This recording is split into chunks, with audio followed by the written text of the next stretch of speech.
السلام عليكم ورحمة الله وبركاته. أولا حبيب قلب الخطيب، كل عام وأنتم بخير، كل سنة وأنتم طيبين، عيد سعيد عليكم. عملت إن شاء الله النهاردة كباب حلة، يا رب الفيديو يعجبكم. لايك وشير ومتابعة عشان يصلك كل جديد، وتعالوا معايا شوف الطريقة. نزلت على نار متوسطة معلقتين كبيرة من السمنة، وهنزل بعد كده بنص كيلو من اللحمة ده قطعتها مكعبات بالشكل ده، وأديها تشويح لحد ما اللون يغير معايا. قطعت 4 بصلات كبيرة قطعتها شرايح، وبعد كده أنزل بالبصل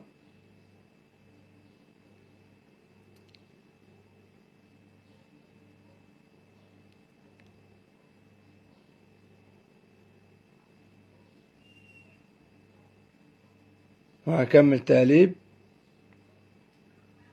طريقة سهلة وبسيطة جدا ومش مبالغ فيها، ولو عملتوها تنجح معاكم إن شاء الله. وما تنسوش دعمكم ليا عشان أقدر أكمل فيديوهات. ونزلت بمعلقة صغيرة بالفلفل الأسود، ومستنى رأيكم في الكومنتات. وما تنسوش تصلوا على النبي.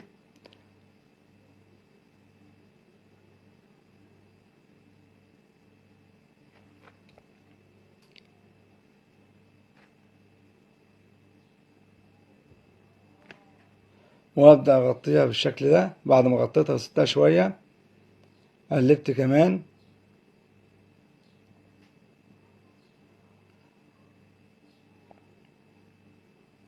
نزلت بكوباية مية سخنة.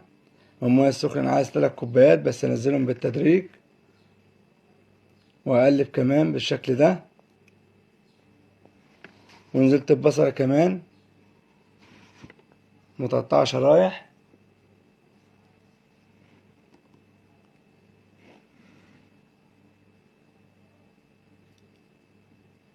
وكملت تقليب. هنزل بالتوابل. نزلت ب5 ورقات ورق لوري، و3 حبات حبهان، ومعلقة صغيرة من الملح. وهكمل تقليب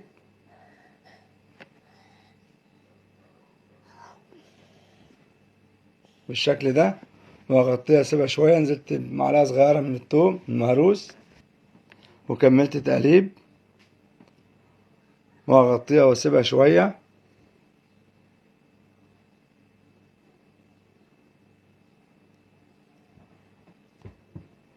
وقلبت تاني،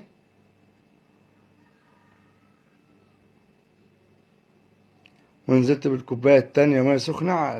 المية السخنة ديت عشان خاطر اللحمة تستوي. وكملت تقليب، وأغطيها وأسيبها شوية. نزلت بالكوباية التالتة مية سخنة، دي آخر كوباية، وأغطيها وأسيبها شوية لحد ما تستوي، وأبدأ أنزلها على النار.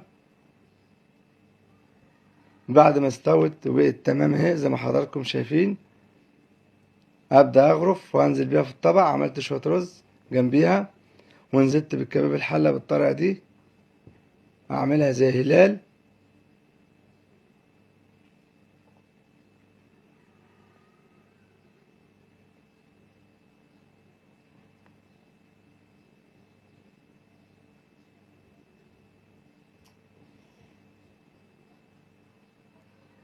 بقت بالشكل ده.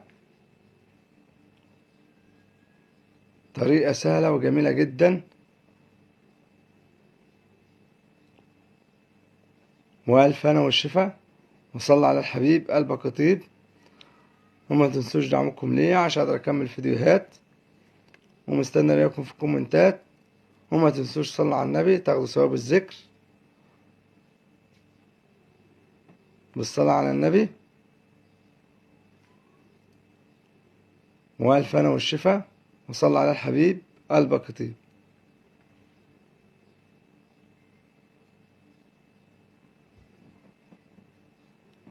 والسلام عليكم ورحمة الله وبركاته.